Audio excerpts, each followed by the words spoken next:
Top quality और consistent performance के लिए सिर्फ सिल्वर पंप्स एंड मोटर्स, नाम याद रखना।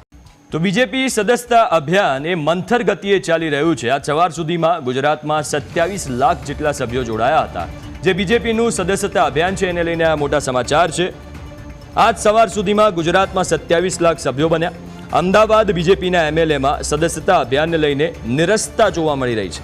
સીએમ ભૂપેન્દ્ર પટેલ સિવાયના તમામ એમએલએના આંકડામાં નિરસ્તા જોવા મળી રહી છે। શહેરમાં સૌથી વધુ સીએમની ઘાટલોડિયામાં વિધાનસભામાં 33,000 સભ્યો બન્યા। એમએલએ કૌશિક જૈનની દરિયાપુર વિધાનસભામાં સૌથી ઓછા 3,855 સભ્યો બન્યા છે। તો અમિત ઠાકરની વિધાનસભા કે જે વેજલપુર છે ત્યાં 20,000 સભ્યો બન્યા છે। એમએલએ બાબુસિંહ જાદવની વટવા વિધાનસભામાં 21,695 સભ્યો બન્યા। એમએલએ જીતુ ભગતની નારણપુરા વિધાનસભામાં 15,000 સભ્યો બન્યા છે। એમએલએ અમુલ ભટ્ટની મણિનગર વિધાનસભામાં 13,500 સભ્ય બન્યા। એમએલએ દિનેશ કુશવાની બાપુનગર વિધાનસભામાં 8,000 સભ્યો બન્યા છે। એમએલએ હર્ષદ પટેલની સાબરમતી વિધાનસભામાં 11,500 સભ્યો બન્યા છે। એમએલએ પાયલ કુકરાણીની નરોડા વિધાનસભામાં 14,000 સભ્યો બન્યા છે।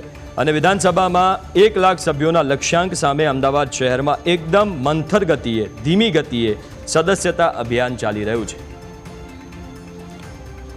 તો વધુ વિગતો સાથે સંવાદદાતા જયેશ જોડાઈ ગયા છે।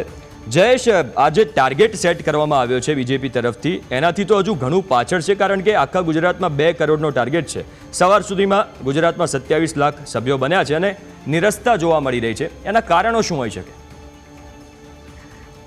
જી હિમ 2 તારીખથી રાષ્ટ્રમાં છે તે ભાજપના સદસ્યતા અભિયાનની શરૂઆત છે। ગુજરાતમાં પ્રારંભ કર્યો હતો 3 તારીખથી લઈ અને આજે 9 તારીખ થઈ છે, પરંતુ ક્યાંક ને ક્યાંક કાર્યકર